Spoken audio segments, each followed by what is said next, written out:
Utopía 10. Libro segundo. El arte de la guerra. Abominan la guerra con todo corazón. La consideran bestial, aunque ninguna bestia recurre a ella con tanta frecuencia como el hombre. Contrariamente a lo que sucede en la mayor parte de las naciones, creen que nada hay menos glorioso que la gloria conquistada en la guerra. Ello no impide que, en días señalados, tanto hombres como mujeres se ejerciten en el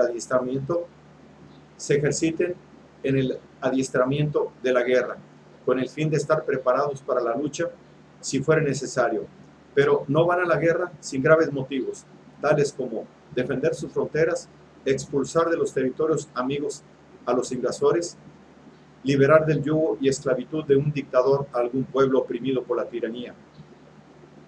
En este último caso, siempre lo hacen por razones humanitarias. Si prestan ayuda a los pueblos amigos, no siempre lo hacen para que puedan repeler una agresión, sino también para vengar y reparar una injuria. No llegan a una declaración de guerra si previamente no han sido consultados, si no examinan a fondo la justicia de la causa y si, tras exigir reparaciones, se les han denegado. Y finalmente, si no llevan la iniciativa y la dirección de la misma. A esta decisión llegan cuantas veces los enemigos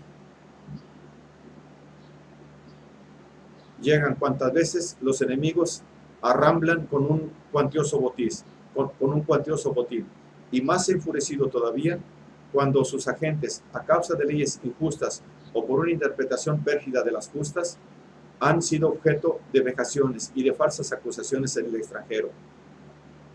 No otro fue el origen de la guerra, que poco antes de llegar nosotros mantuvieron los utopianos contra los alaopolitas en favor de los nefelogetas. Se trataba de una injuria, así al menos les pareció a ellos, injuria con visos de legalidad a los mercaderes de los nefelogetas en territorio de los alaopolitas. Fuera injuria, fuera derecho. Lo cierto es que fue vengada con una guerra atroz. Al odio y a la fuerza de las dos partes contendientes se sumaron las pasiones y los refuerzos de los países vecinos. Fueron arrasados pueblos muy florecientes, otros duramente castigados, y no cesaron los males hasta que los alaopolitas fueron totalmente derrotados y reducidos a servidumbre. De este modo fueron sometidos a los nefelogetas. Los utopianos no hacían su propia guerra, pueblo que cuando los alaopolitas nadaban en la prosperidad no se podía comparar con ellos. Los utopianos castigan con el mismo rigor las injurias a sus amigos, incluso cuando se trata de dinero. No así cuando entran en juego sus propios intereses. Si por medio de maniobras fraudulentas son despojados de sus bienes, sin que por otra parte se infiera violencia a las personas, su venganza se reduce a una interrupción de las relaciones comerciales hasta conseguir la reparación con la nación culpable. Y no es que los intereses de sus conciudadanos les preocupen menos que los de sus asociados, más bien sufren con peor ánimo el que les roben a los otros que a ellos mismos. Al fin y al cabo, si la pérdida afecta a sus conciudadanos, se trata de bienes públicos, que hay abundancia en la isla, o si se quiere, excedentes, únicos autorizados para la exportación. Nadie, por tanto, siente la merma. En cambio, los comerciantes de los pueblos amigos pierden su fortuna y sufren un gran perjuicio. Piensan lógicamente que sería demasiado cruel vengar con la muerte de muchos hombres un daño que no puede afectar ni a la vida ni al bienestar de sus conciudadanos. Por lo demás, si un ciudadano de utopía es maltratado o muerto injustamente, sea por decisión pública o por iniciativa particular, envían una misión diplomática a verificar los hechos. Exigen que les sean entregados los culpables y en caso de no ser entregados, se niegan a cualquier pacto, declarando inmediatamente la guerra. Castigan con la muerte o con la esclavitud a los culpables que les fueron entregados. Lamentan y se avergüenzan de una victoria ganada con sangre, ya que juzgan absurdo comprar una mercancía, por valiosa que sea, a precio tan excesivo. Para ellos, el mayor timbre de gloria es vencer al enemigo con habilidad y engaño. Celebran este triunfo con festejos públicos erigiendo un trofeo, como si se tratara de un acto heroico. Solo se glorían de haber obrado viril y esforzadamente cuando han vencido por la sola fuerza del ingenio, cosa esta que hace el hombre y no el animal. Con las fuerzas del cuerpo, dicen, combaten los osos, los leones, los jabalíes, los lobos, los perros y demás bestias. La mayor parte de ellas no superan en fuerza y fiereza.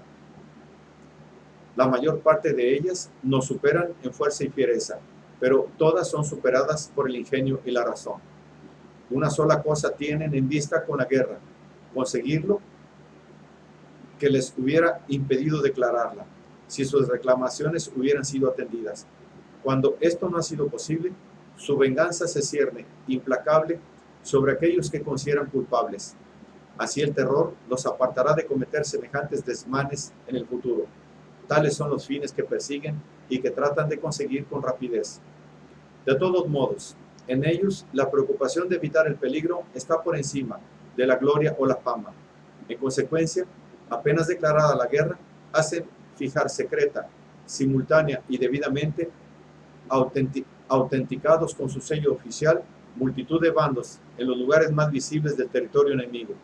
En estos se prometen sustanciosas recompensas a quien quitare la vida al príncipe enemigo. Asimismo, otras recompensas menores, pero estimulantes, para las cabezas de ciertas personas cuyos nombres están escritos en estos mismos bandos. De este modo, los utopianos se desentienden de aquellos a quienes junto con el príncipe consideran los artífices de las decisiones hostiles contra ellos. La cantidad prometida al criminal a sueldo se dobla para quien entregue vivo a alguno de los proscritos. Estos mismos son invitados a traicionar a los de su propio bando, ofreciéndoles recompensas similares y además la seguridad de la impunidad. Estas medidas tienen un efecto inmediato: hacer que los jefes enemigos comiencen a sospechar de todos. Desde este momento han perdido la confianza en los demás y ellos mismos han dejado de inspirarla. Todos viven bajo el terror y la amenaza de los peligros no es menos real. Los hechos demuestran que a este respecto, que muchos jefes e incluso el mismo príncipe fueron traicionados por aquellos en quienes mayor confianza habían depositado. Tanta fuerza tiene el dinero para llevar al crimen. Los utopianos lo saben bien y por eso no lo escatiman, pero conscientes de la importancia del riesgo a que exponen, compensan la magnitud del peligro con la suntuosidad de los beneficios. Por eso prometen a los traidores, y lo cumplen escrupulosamente, no solo una inmensa cantidad de oro, sino también pingües fincas ubicadas en zonas segurísimas pertenecientes a sus amigos. Esta costumbre de apostar y poner precio a la cabeza del enemigo es considerada por otros como un crimen y fechoría, propios de espíritus degenerados. Los utopianos, por el contrario, la consideran fruto de una sabiduría superior, pues permite liquidar las guerras más grandes sin combate. La consideran como una obra de humanidad y de misericordia, ya que con la muerte de unos pocos culpables rescatan numerosas vidas de inocentes, tanto de los suyos como de los enemigos, que habían de caer en la lucha, pues se compadecen casi tanto de los simples soldados como de sus propios conciudadanos.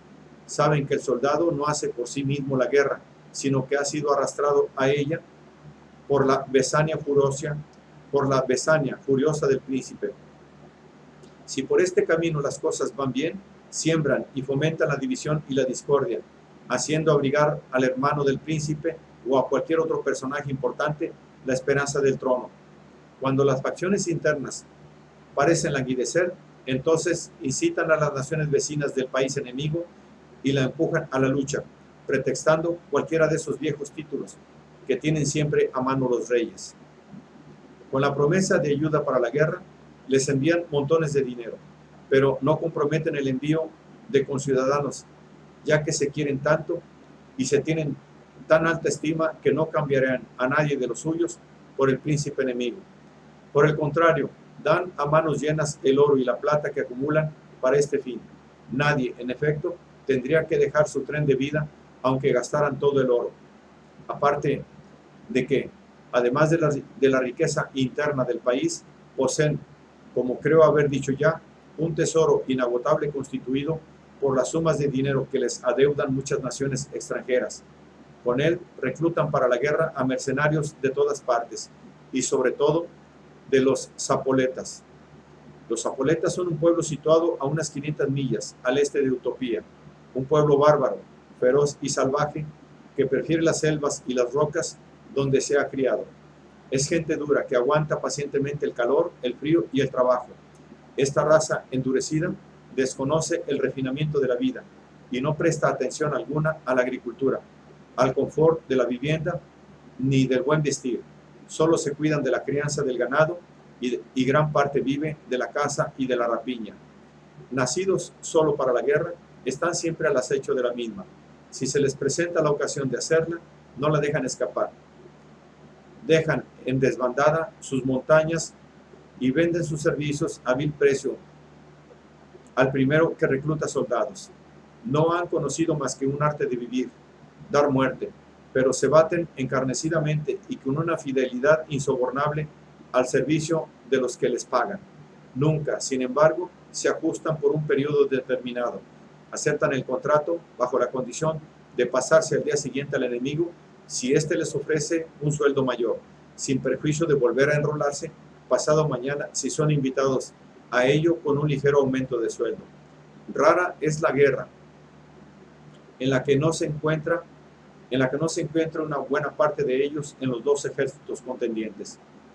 Sucede a diario que hombres unidos por lazos de sangre y que mientras estaban en el mismo bando eran amigos íntimos, alistados después en ejércitos contrarios, se combaten encarnecidamente, olvidan familia y amistad y se matan mutuamente sin más motivo que esta carnicería, que la despreciable suma de dinero que les llevó a enrolarse en ejércitos contrarios. Tan exacta cuenta llevan de esta suma que bastaría añadir un céntimo a la soldada para pasar al campo contrario. Esta pasión ha degenerado en avaricia, tan desenfrenada como inútil. Lo que los zapoletas ganan con la sangre lo gastan en libertinaje y en un despilfarro de la peor estofa. Este pueblo lucha a favor de los utopianos contra cualquier enemigo, pues sabe que nadie les paga mejor. Por su parte, los utopianos que se sirven de los buenos para sus fines llaman a estos individuos de la peor ralea cuando se trata de explotarlos. Cuando necesitan a los zapoletas, les atraen con bellas promesas para colocarlos después en los puestos más peligrosos. La mayor parte de ellos caen muertos y naturalmente no vuelven ya a reclamar lo que se les había prometido. A los supervivientes se les da religiosamente el sueldo convenido a fin de incitarlos más a nuevas audacias. A los utopianos no les importa nada el que perezca en un gran número de estos mercenarios. Están convencidos de que el género humano se lo habrá de agradecer si con ello limpian al universo de esta de pueblo tan lóbrego y sanguinario. Además de los zapoletas, los utopianos se sirven en tiempo de guerra de los soldados de aquellos estados en cuya defensa hacen la guerra. En tercer lugar, se sirven de las tropas auxiliares de las demás naciones amigas. Y solo en último lugar, destacan a sus propios ciudadanos de entre los que eligen un hombre valeroso, poniéndolo al frente de todo el ejército. A las órdenes de este colocan 2 lugartenientes, sin mando alguno, mientras está sano y salvo. Si el general muere o cae prisionero, le sucede inmediatamente el primero de sus lugartenientes, como por derecho propio. A su vez, es reemplazado por el segundo, si las circunstancias lo exigen.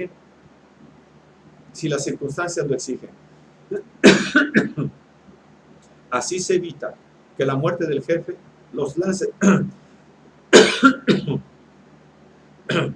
Así se evita que la muerte del jefe, los lances de la guerra son sorprendentes, lleve a la derrota de todo el ejército. El reclutamiento de los soldados en cada ciudad es libre y voluntario. Nadie es obligado a enrolarse contra su voluntad a luchar en el extranjero. Y la razón es que un soldado forzoso no solo no se comportará con valentía, sino que transmitirá a sus camaradas su propia cobardía. No obstante, si la guerra tiene lugar en el interior de la patria, lanzan a la lucha a este tipo de hombres miedosos, con tal de que sean robustos.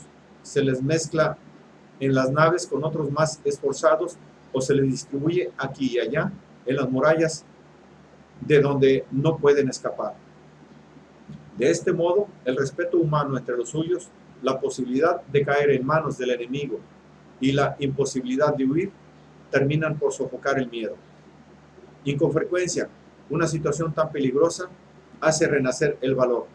Nadie, es cierto, es arrastrado a una guerra exterior en contra de su voluntad, pero a las mujeres que quieren acompañar a sus maridos en la milicia, no solo no se lo prohíben, sino que las estimulan y alaban.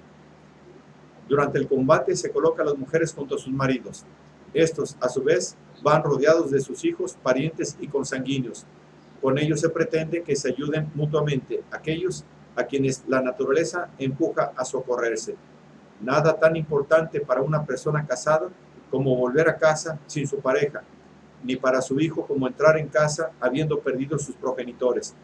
En tales condiciones, si se lucha cuerpo a cuerpo o si el enemigo ofrece una resistencia prolongada, la lucha es atroz y acaba en el exterminio. Reconozcamos que si se sirven de todos los medios para no exponerse personalmente a la lucha, tratan al mismo tiempo de poner fin a la guerra utilizando los servicios de un ejército de mercenarios.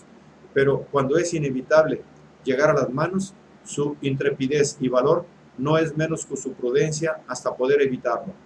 No despliegan, en efecto, todo su ardor en el primer choque. Su resistencia se va afirmando a medida que pasa el tiempo y la lucha se intensifica. Se obstinan tanto en el empeño que prefieren morir a retroceder.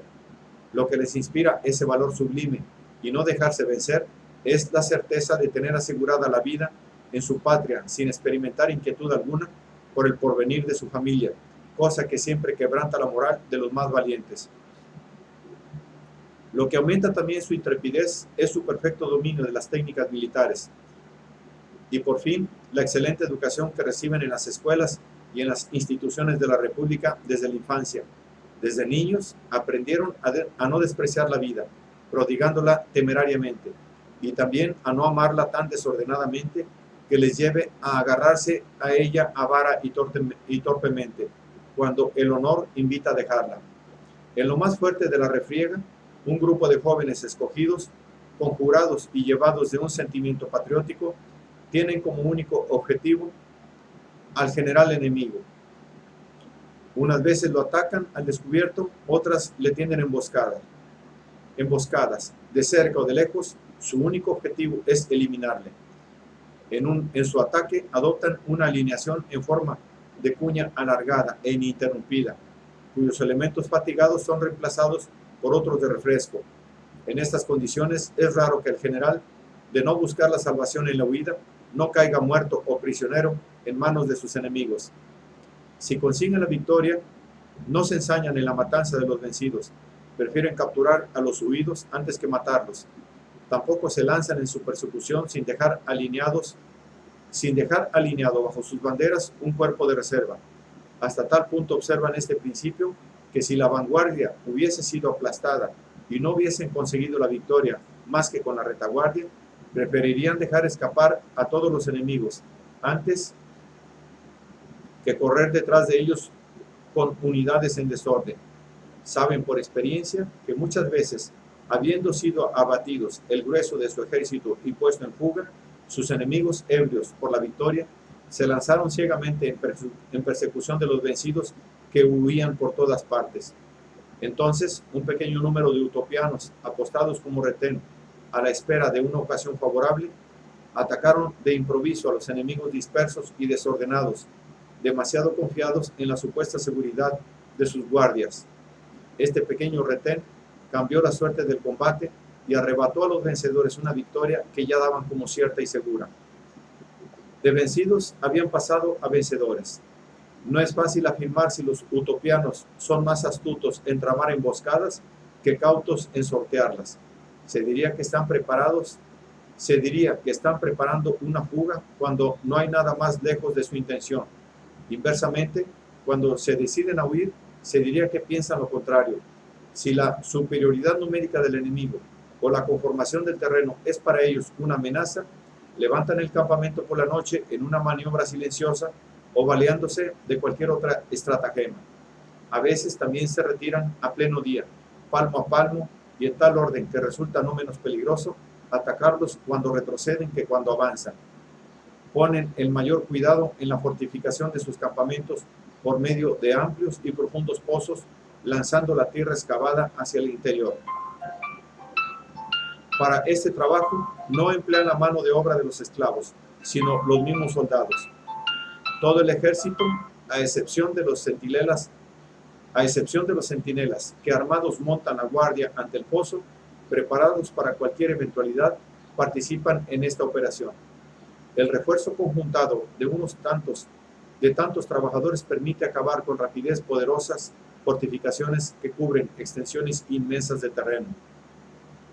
Sus armas defensivas son fuertes, capaces de resistir los golpes y tan adaptadas a los movimientos o a los gestos que permiten incluso nadar con ellas. La natación con armas es en efecto uno de los primeros ejercicios de la instrucción militar. Para el combate a distancia emplean las flechas que lanzan con gran fuerza y precisión tanto los soldados de a pie como los de caballería. Para cerca